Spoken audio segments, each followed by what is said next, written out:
di STIM YKBN. Dan mungkin nanti selain secara konsep, saya akan mulai juga bercerita dengan pengalaman-pengalaman yang ada di bisnis ya. Kebetulan saya mengelola sebuah bisnis itu SL Corp itu sebetulnya kepanjangan dari Sambelayah Corporation ya. Jadi bisnisnya ke restoran. Nah, nanti kalau ceritanya ada nyangkut-nyangkut contoh bisnis restoran ya mungkin nanti karena itu basic ya. Artinya ini bisnis keluarga sih sebetulnya. Saya termasuk di jajaran manajemen di sana dan ini mencakup beberapa brand ya.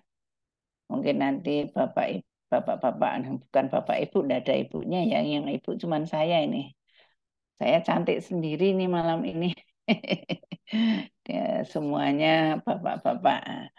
Nah, selain itu ini beberapa kegiatan-kegiatan saya.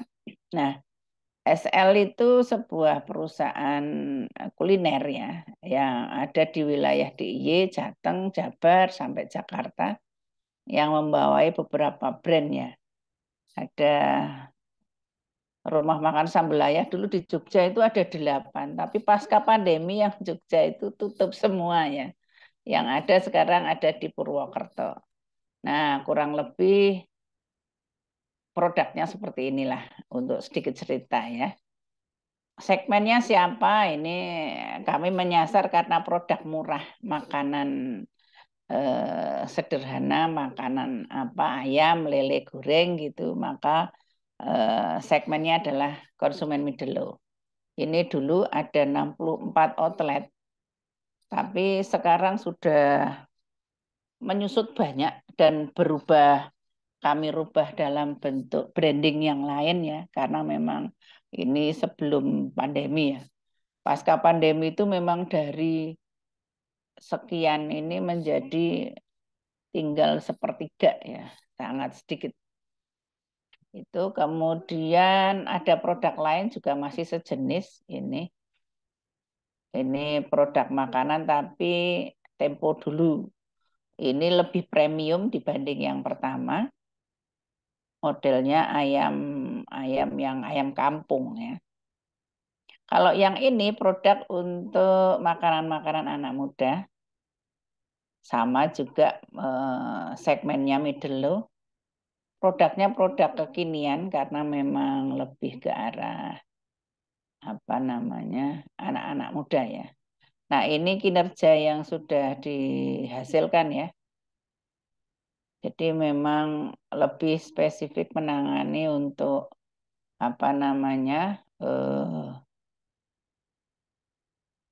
produk-produk yang lebih ke take away ya. Maka kami pernah melaksanakan pesanan-pesanan pas pernikahan putranya Pak Jokowi ya di Solo juga itu. Ada sekian ribu sampai kita bekerja sama dengan Reska KAI, ini restorannya KAI. Jadi tahun 2018 itu kami sempat mendapat proyek ya dari Reska KAI untuk 10 hari terakhir di Ramadan gitu. Nah, itu memang ada program memberi makan sahur dan buka secara free kepada customer atau kepada penumpang ya. Nah, itu memang kenapa kami termasuk yang dipilih karena memang dari lokasi-lokasi pemberhentian kereta itu kebetulan ada beberapa restoran-restoran yang berada di posisi-posisi yang ada stasiun kereta apinya. Sehingga memang yang dipilih oleh KAI waktu itu ada 3 ya. Selain kami juga ada Pringsewu Group dan beberapa perusahaan lain. Itu saya kira sedikit cerita tentang perusahaan nanti yang mungkin akan kita tambahkan dalam diskusi ya. Nah, saya memberikan dua materi yang pertama menggambarkan tentang apa namanya global dulu dari manajemen strategik yang nanti akan kita breakdown menjadi 3 fokus dan saya yakin di fokus 1, 2 mungkin sebagian sudah dibahas oleh pemateri sebelumnya ya dari Pak Harso maupun Pak Heri ya. Nah, saya kira kita bisa langsung ke pemateri ya Bapak-Bapak ya. Baik, Bu. Baik, seperti yang mungkin pernah disampaikan oleh Pak Harso, Pak Heri ya, bahwa strategi itu adalah sebuah langkah-langkah yang akan dijalankan oleh perusahaan yang gunanya atau tujuannya tentu adalah ingin untuk mencapai sasaran jangka panjang dari perusahaan. Nah, sasaran jangka panjang itu sendiri kan bentuknya macam-macam ya. Ada pertumbuhan penjualan, ada pertumbuhan aset.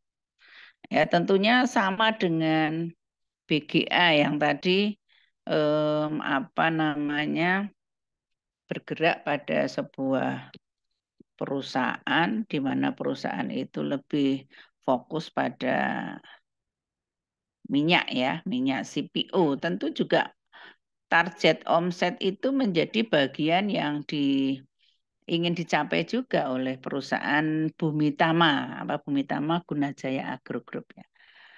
Pertumbuhan penjualan itu sumbernya dari mana? Nanti akan kita lihat perjalanan dicapainya pertumbuhan penjualan, ya revenue growth gitu ya. Itu harus kita lihat kotaknya, kuncinya, sasaran strategik itu sebetulnya apa. Kalau sebuah perusahaan rumah sakit, dia dipercaya itu pasti ada unsur trust yang dibangun. Mungkin dari kualitas pengobatannya, dari apa keterjaminan orang itu menjadi sembuh, itu kan sasaran strategik ya. Itulah yang kita cari sebetulnya, supaya sasaran jangka panjang ini tercapai. Orang percaya, maka klien, kalau rumah sakit itu ya akan senantiasa untuk loyal gitu ya. Ini tentunya berkaitan dengan pertumbuhan.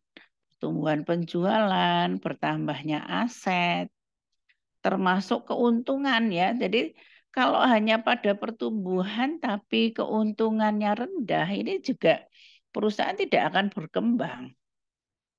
Jadi misalnya kayak kami dulu mengembangkan produk yang untuk konsumen middle low.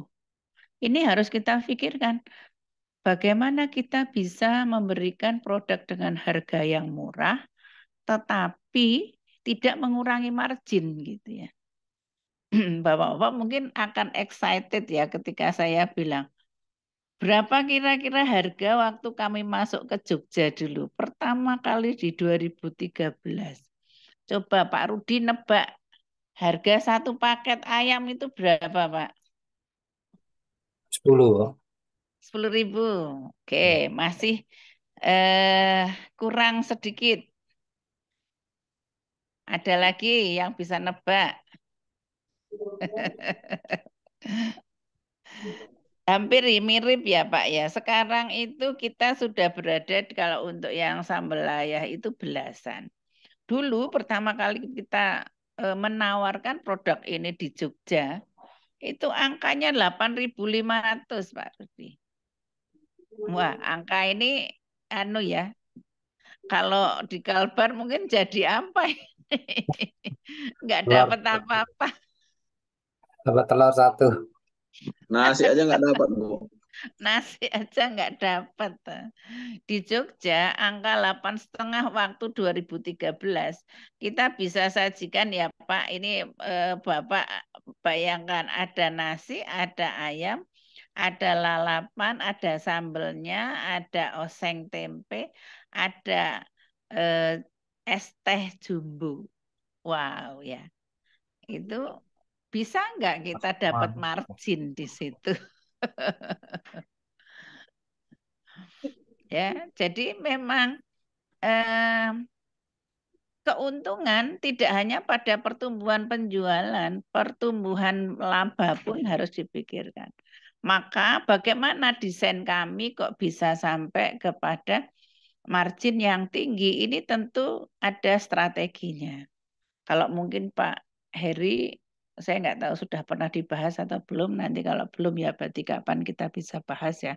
Ada strategi low cost misalnya. Low cost itu tidak sembarangan, harus kita desain secara cermat. Contoh ya, tadi angka 8.500 waktu kami masuk ke Jogja, orang cenderung apa ya, mengatakan bahwa kami nggak mendapat margin. Nah itu salah, karena apa? Karena kami bisa membuat angka standar.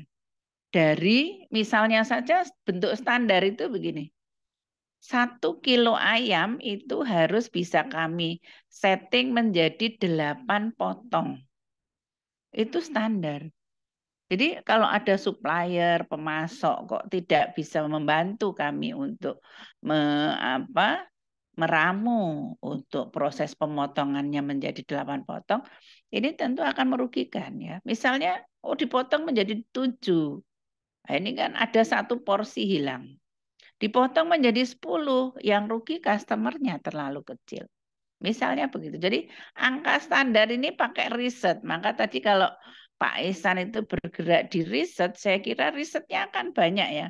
Kalau produk kelapa sawit tentu juga harus diriset sampai ke teknologinya, bagaimana supaya bisa menghasilkan produk dengan berbagai keunggulan ya, keunggulan kualitas, keunggulan dari sisi biaya begitu. Sama halnya kalau kami misalnya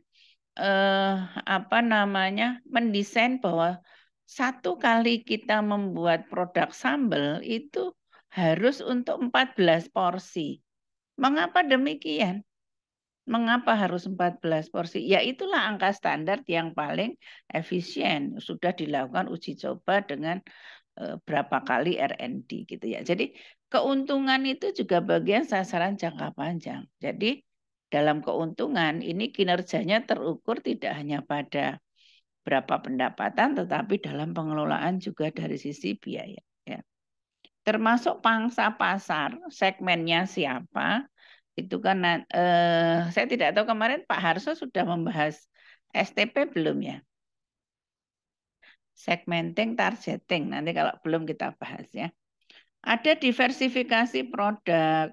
Nah, diversifikasi produk untuk produk pangan itu untuk yang produk pangan untuk konsumen akhir ya, bukan konsumen B2B ya.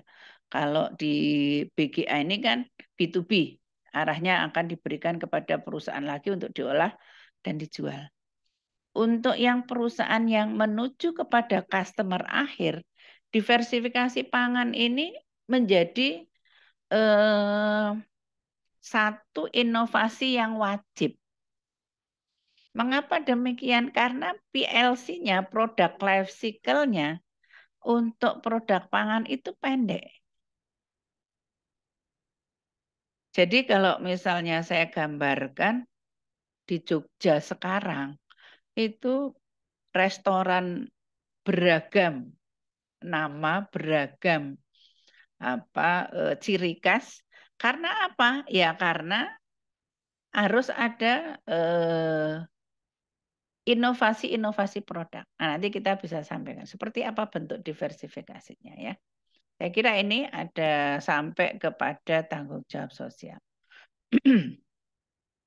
Nah, runtutnya mungkin Bapak-bapak pernah melihat bagaimana penjabaran visi misi sampai bisa terwujud pada rencana kerja.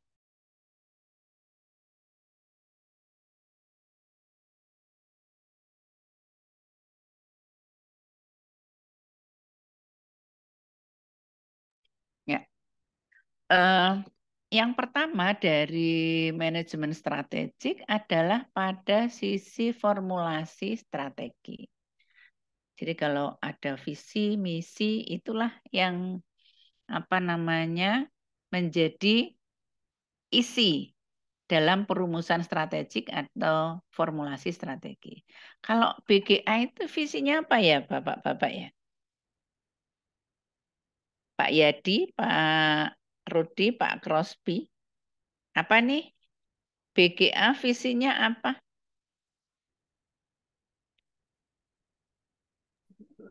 Apa jadi? Ayo apal enggak?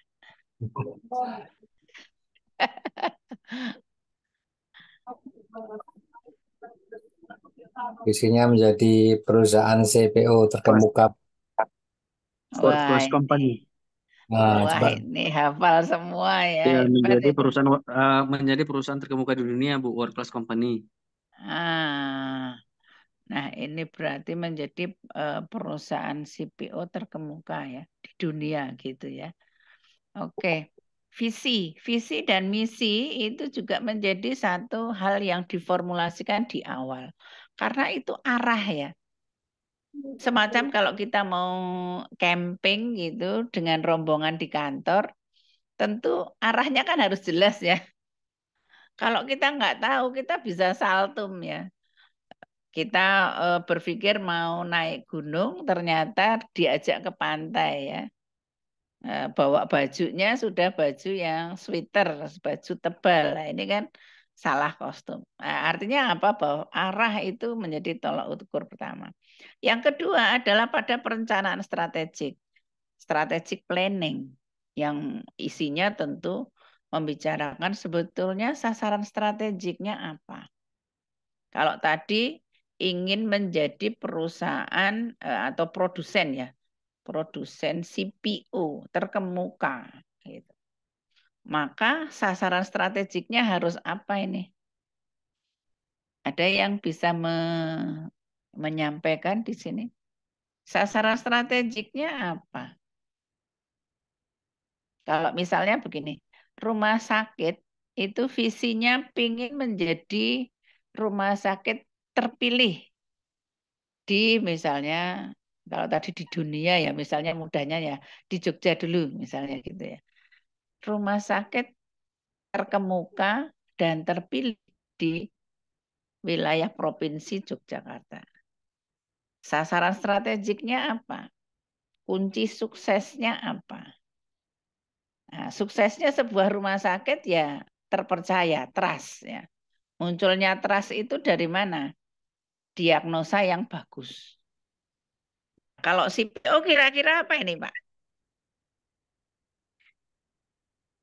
Kalau CPO itu, Pak, itu Bu, kalau sesuai dengan visinya, jadi fokusnya pada produktivitas, Bu. Produktivitasnya harus tinggi, Oke, terus ya, perbaikannya terus berkelanjutan, terus menerus ya. ya terus Oke. menerus sama apa namanya eh efisiensi biaya lah, efektif dan Oke, efisien. efisiensi biaya, good ya. Jadi ini kata kuncinya pada produktivitas, pada continuous improvement berarti ya, perbaikan Iya. berkelanjutan.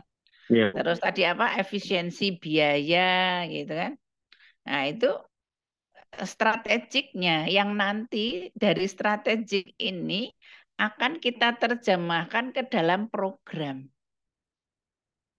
Ya, ke dalam program itu kan berarti lebih kepada rencana yang sifatnya jangka panjang ya.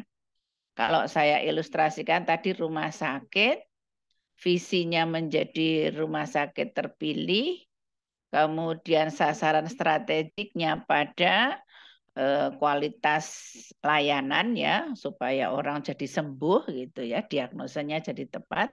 Maka programnya apa untuk mencapai sasaran strategik tadi gitu. Nah, program ini tentu support pada rencana strategiknya.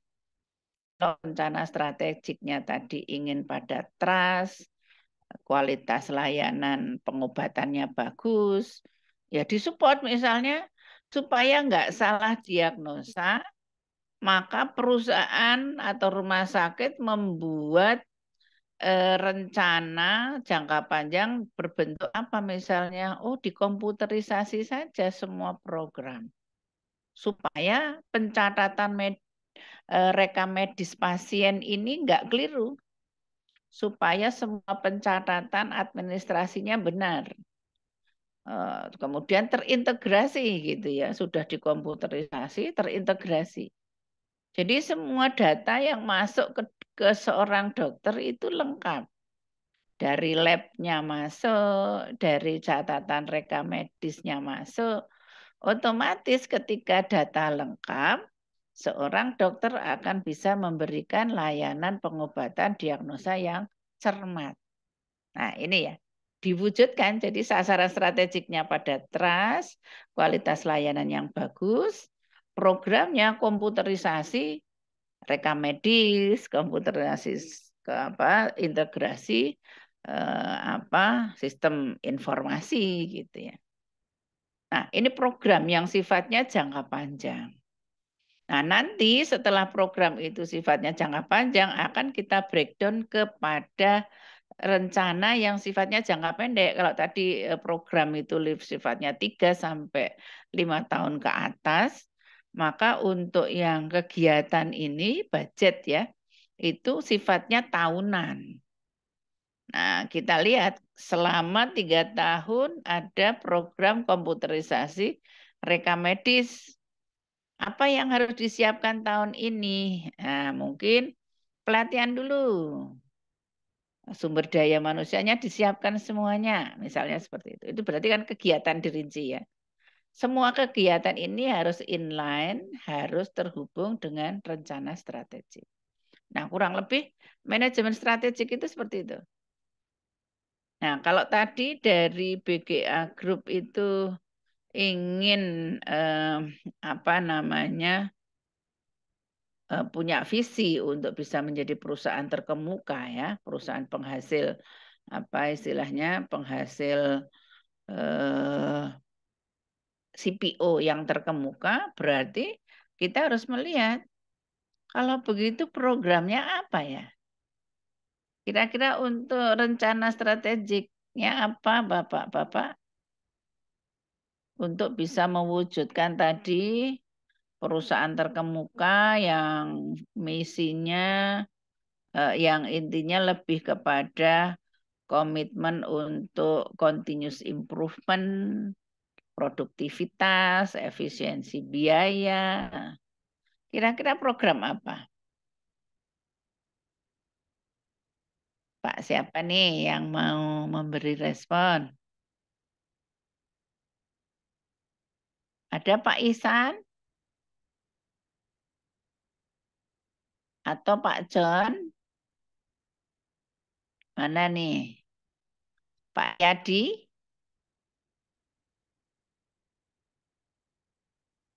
Oke, ya baik. Saya lanjutkan lagi. Ini rumusan bagaimana sebuah manajemen strategik itu ada di dalam perusahaan. Nah, kalau kita menyangkut pada peningkatan sasaran tadi yang di atas tadi ada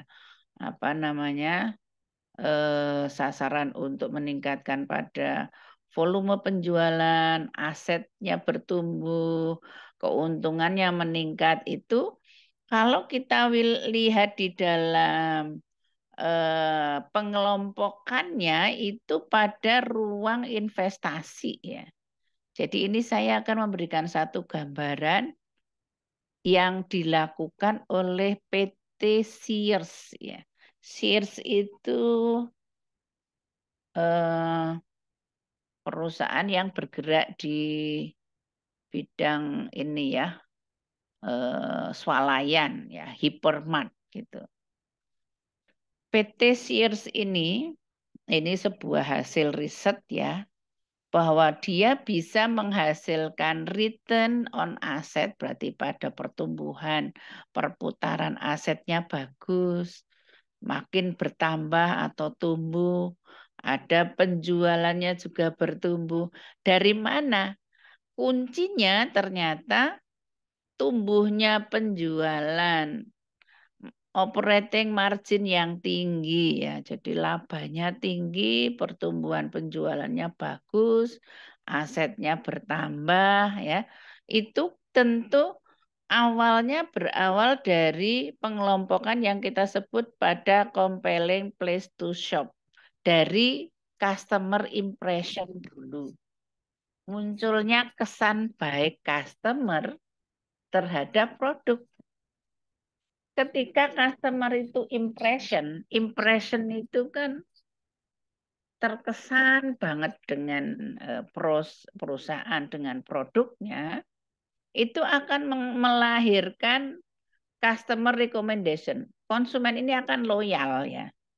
Loyal, memberi rekomendasi pada orang lain, memberikan sisi positif yang berdampak pada pertumbuhan penjualan perusahaan. Munculnya customer impression ini lahir pasti dari proses bisnis yang bagus. Nah, ini yang kemarin mungkin sempat dijelaskan oleh Pak Harso ya. Pak Harso dengan balance scorecard gitu ya, membagi ruang kerja itu kan menjadi 4 ya. Kalau ini yang dilakukan terkait dengan manajemen strategik yang ada di PT Sears juga begitu. Yang pertama adalah ruang investasi. Jadi kita akan ingin mendapatkan sasarannya apa? Peningkatan penjualan, laba yang bagus. Munculnya dari mana? Dari customer impression. Konsumen bisa terkesan kalau proses bisnisnya bagus. Nah, proses bisnis itu ada 2. Dari layanan dan dari produk. Ya. Layanannya mungkin ramah, bagus, sangat membantu. Dari sisi produknya, merchandise value-nya bagus. Jadi ada unsur proses bisnis yang kuat. Sehingga bisa menghasilkan kesan yang baik pada customer. Nah, proses bisnis tidak akan jalan kalau kotak yang terakhir ini tidak difungsikan. Sehingga kalau di balance scorecard kan Bapak-bapak kemarin mungkin sudah mempelajari dari apa namanya proses infrastruktur pembelajaran SDM-nya ya. Jadi kita akan bisa menghasilkan proses bisnis yang lancar, layanannya bagus, produknya berkualitas, kalau employee behavior-nya bagus. Kualitas perilaku karyawannya support. Karyawan yang punya employee behavior yang bagus, itu kan akan memberikan menghasilkan produktivitas. Tadi kalau tadi sasarannya ingin ingin mendapatkan pertumbuhan penjualan, ingin menjadi perusahaan terkemuka, sasarannya continuous improvement. Proses bisnisnya ada perbaikan berkelanjutan. Layanannya jadi lebih cekatan. Produknya lebih efisien. Ini kan continuous improvement. Ya. Nah, tidak akan bisa terjadi continuous improvement kalau kita tidak perbaiki infrastrukturnya. Misalnya dari SDM-nya dulu. Ya, dari sikap karyawan terhadap pekerjaan, dari sikap mereka terhadap perusahaan. Motivasinya bagaimana? Sikap mereka positif atau tidak? Jadi ternyata riset yang dilakukan pada Sears ini, pada perusahaan Sears ini, ketika dinaikkan employee attitude, sikap customer terhadap perusahaannya bagus, yang terjadi apa? Terjadi peningkatan pada customer impression. Kesannya jadi baik. Karena sikap, kalau misalnya di sebuah perusahaan itu, sikap karyawan, kalau di restoran itu ya, sikap waitersnya, wiraniaganya, ramah, kualitas produk yang dihasilkan bagus. Kalau kami ya makanannya enak, lezat, ya, yang seperti yang dipesan. Layanannya helpful. Helpful itu ya sangat membantu, ramah gitu ya. Ini menjadikan customer impression-nya meningkat.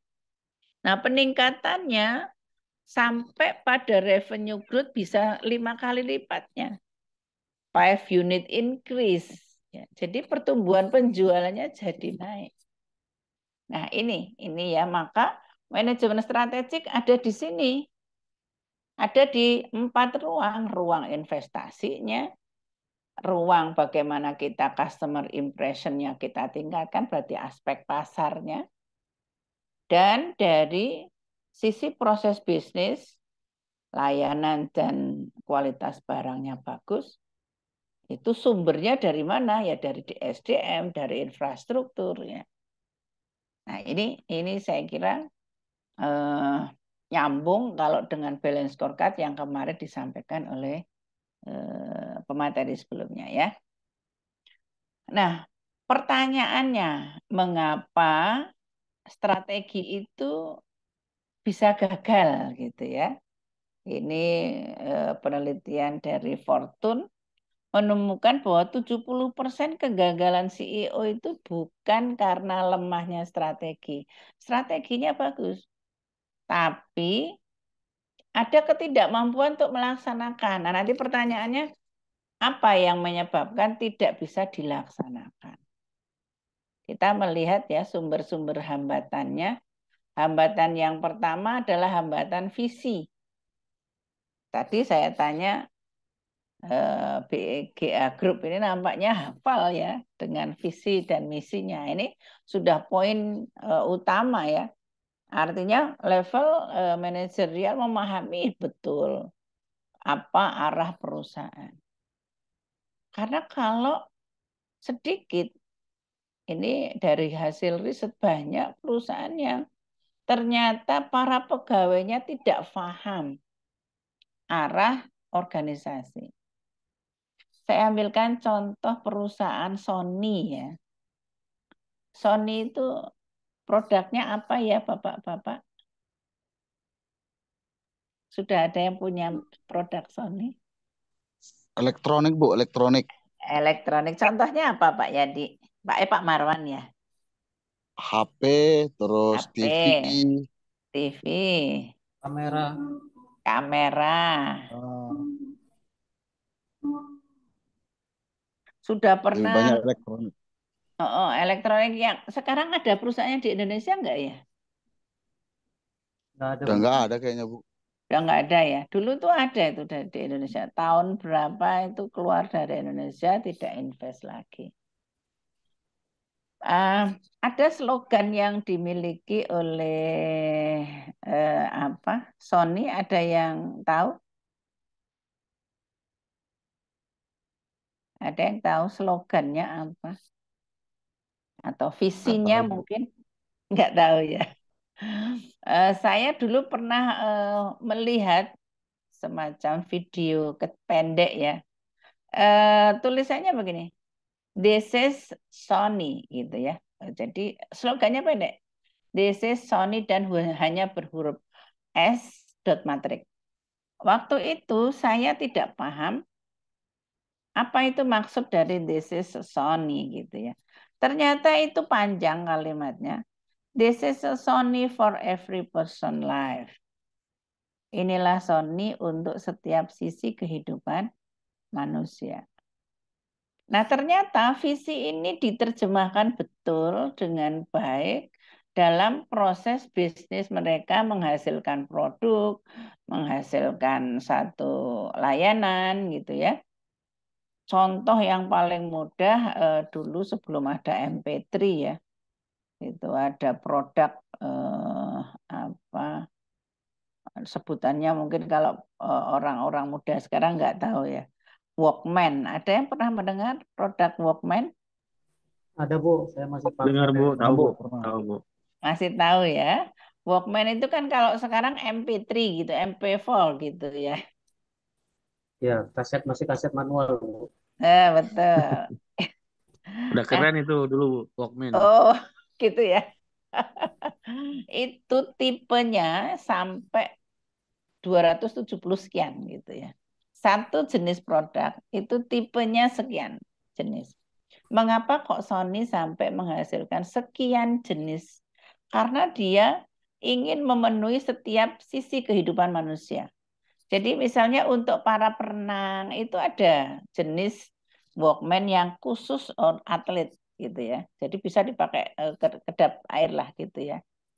Ada yang untuk orang jogging.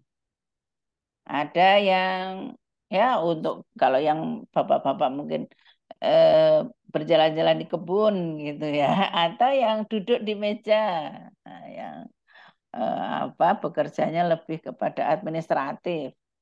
Ini beda gitu ya. Dan setiap jenis produk mewakili setiap tipe kehidupan manusia. Artinya ketika karyawan itu paham tentang visi apa yang jadi arah organisasi, tentu dalam proses mereka menghasilkan produk ataupun menjalankan kegiatannya tentu searah dengan visi. Nah, ini hambatan yang pertama. Hambatan yang kedua dari hambatan pelaku.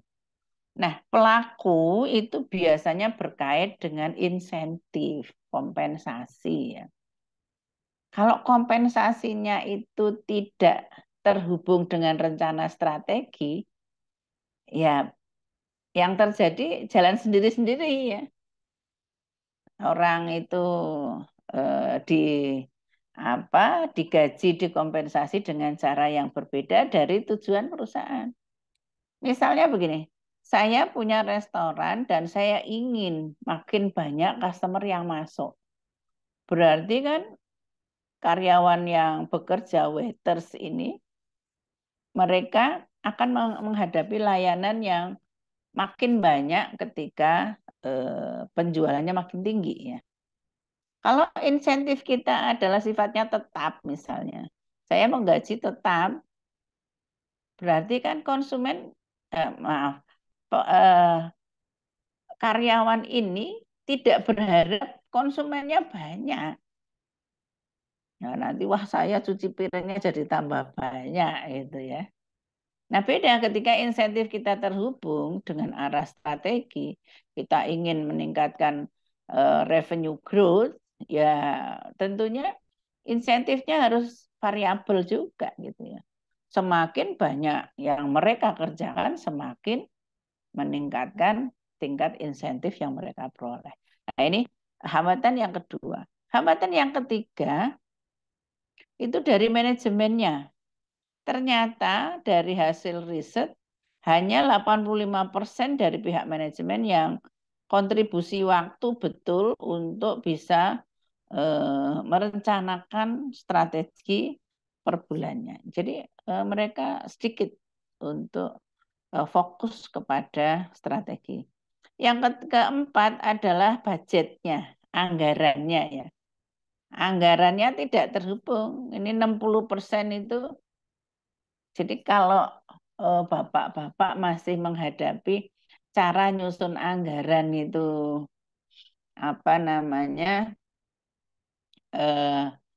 tidak link strategik gitu ya.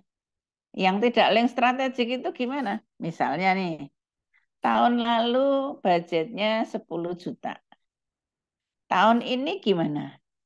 Sudah naik aja 10%. Karena inflasinya naik 10% misalnya. Itu artinya apa? Kita tidak membuat penganggaran budget itu sesuai dengan strategi kita secara perencanaan strategik. Ya, karena apa? Karena kita tidak memfokuskan pada kegiatan. Kalau tadi Bapak-bapak bisa melihat di tabel sebelumnya ya, yang ini sebentar saya. Nah, ini ketika kita membuat budget, membuat kegiatan. Kegiatan ini adalah terjemahan dari program. Program ini breakdown dari visi, misi, kebijakan dan sebagainya. Begitu ya.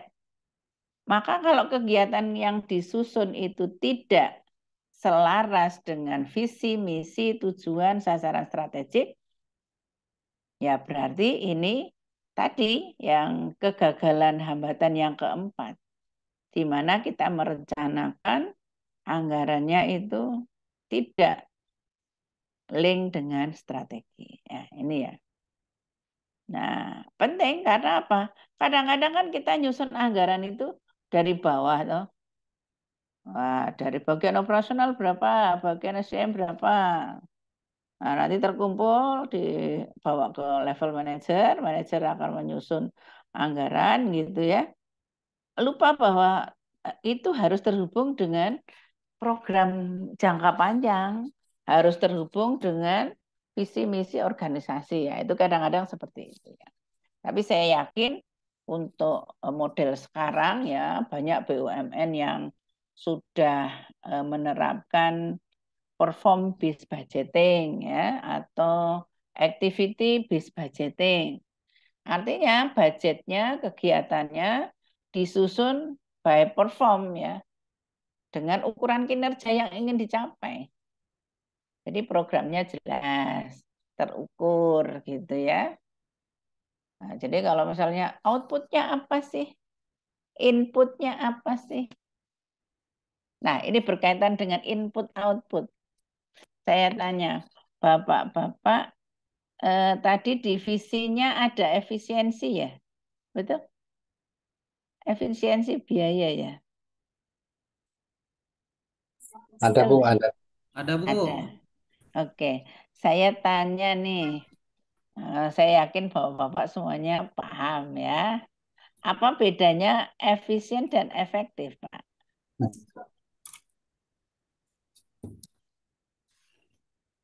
Ya, apa bedanya efisien dan efektif?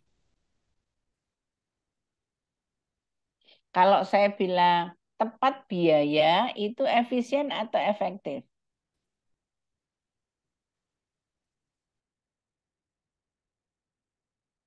Ya, bagaimana Bapak? Tepat biaya itu efisien atau efektif? Tepat biaya efektif, Bu. Efektif. Kalau tepat sasaran, Efektif, Bu. Efektif, Bu. oke. Kalau tepat waktu,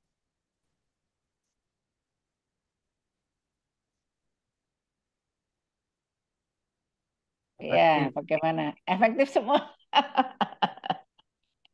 Kalau gitu yang efisien yang kapan ini Pak? Saya buatkan gini ya. Oke, saya gambar sedikit sebentar. Nah, misalnya ada input di sini, gitu ya. Input itu apa ya? Input. Input.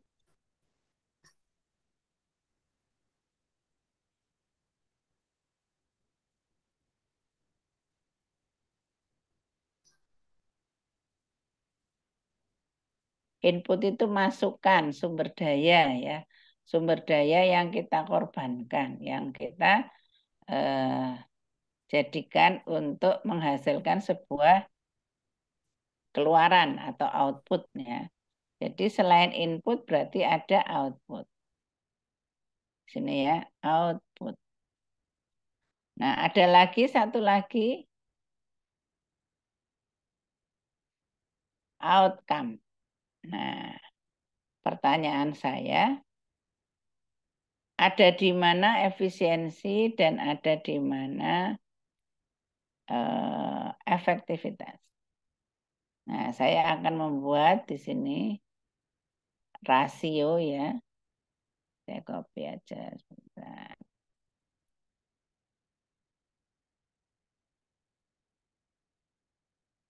Rasionya, kalau rasio output dibagi input, itu kira-kira efisien atau efektif? Output dibandingkan input.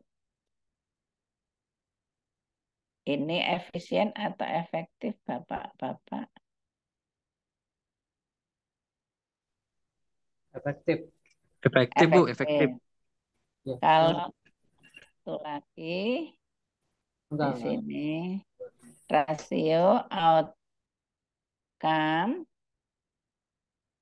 dengan output itu efisien atau efektif? Nah, yang mana? Yang ini yang saya beri warna kuning. Ini yang efisien atau efektif. Yang saya beri warna hijau muda. Yang mana nih? Ya. Sekarang saya beri contoh input. Misalnya nih, Bapak dari BGA Kalbar pergi ke Jogja untuk pelatihan. Ya. Nah, pelatihan itu kan butuh apa ya? Apa yang dikorbankan untuk ikut pelatihan? Apa ya, Bapak-bapak? Tenaga, waktu, Oke, tenaga. Oke, waktu, Biaya. biaya. Oke. Bentar, ini saya perbesar. Ini. Tenaga, waktu, biaya ya Pak, sepakat ya. Oke. Sekarang hasilnya apa? Kalau sudah ikut pelatihan, itu luaran yang diperoleh apa?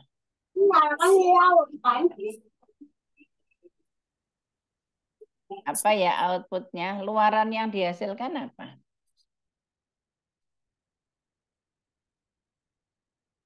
Bapak-bapak kalau pelatihan itu dapat apa sih? ilmu, Dapat ilmu, apalagi menambah kompetensi, kompetensi. Yang gampang aja bapak-bapak pulang membawa apa? Bukti bahwa sudah ikut pelatihan. sertifikat. Sertifikat. Oke, sertifikat ya, tanda lulus gitu ya, dan sebagainya. Nah, kalau saya cerita begini, bapak-bapak satu orang ikut pelatihan ke Jogja bayar 5 juta ya. Oke, bapak-bapak ke Jogja kan. Berarti kan mengorbankan uang 5 juta untuk biaya pelatihan, nginap dan sebagainya 15 juta, berarti 20 juta satu orang. Dapat outputnya satu sertifikat. Nah, kemudian saya sebagai bagian keuangan dari BGA terus berhitung. Wah, kalau pelatihannya tidak di Jogja, itu kan lebih hemat ya. Itu tadi satu orang 20 juta. Oke lah pakai anu aja, in-house training aja. Trainernya dari Jogja dibawa ke BGA, Kalbar. Ya, diminta berangkat ke Kalbar yang dilatih 10 orang. Wah, ketika ke Kalbar yang nginap kan cuma satu orang karena hanya trainer dari Jogja ya. Berarti sertifikatnya dapat 10, uang yang dikeluarkan itu tidak 200 juta ya. Tadi kan 20 juta per orang. Kalau 10 orang harusnya 200 juta. Tapi karena in-house, maka biayanya hanya 11 juta gitu. Untuk nginap, untuk HR, untuk pesawat gitu ya. Hanya 11 juta. Jadi nggak mahal atau katakan nggak, jangan 11 deh biar agak jauh angkanya ya.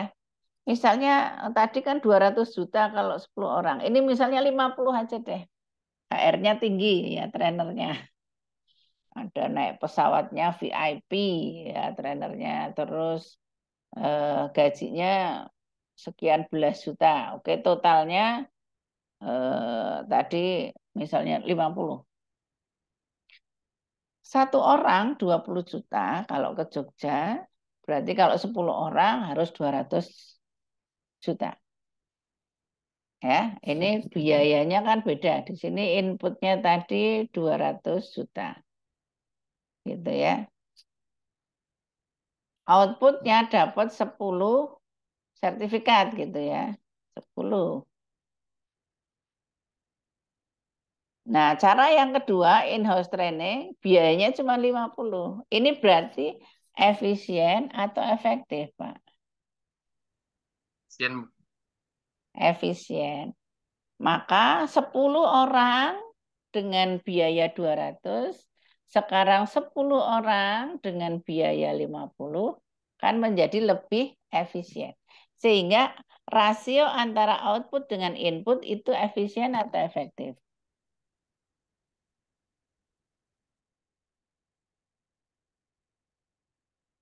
Efisien atau efektif, Bapak?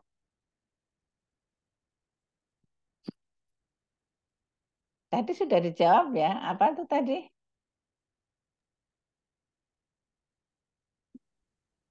Efektif tadi, Bu. Jadi efektif ya. Yang betul apa? Efisien ya. Efisien ya. Oke ya. Setuju ya? Maka rasio efisien itu output dibanding input. Nah, kalau outcome itu kan hasil. Penerapannya Ya, tadi Bu. sudah diajari ya, 10 orang pelatihan. Dalam jangka pendek, Diterapkan, Bu. nah betul. Hasil dalam jangka pendek. Nah, hasilnya berapa? Apa? Misalnya, oh hasilnya itu diterapkan di pekerjaan ilmunya ya.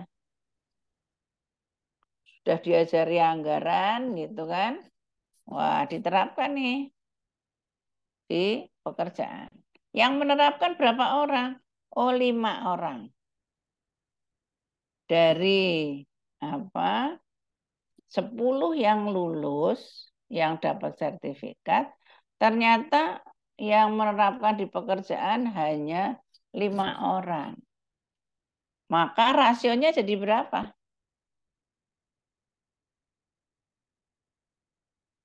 10 orang lulus, 10 orang dapat sertifikat, tapi yang menerapkan di pekerjaan hanya 5 orang. Berarti efektif nggak nih? Ya kurang ya, kurang efektif ya. Maka rasio yang kedua ini adalah rasio efektivitas. Gini ya, outcome dibanding output. Yang menerapkan hanya 5 dari 10 yang lulus, berarti cuma 50% aja. Yang 50% nggak efektif.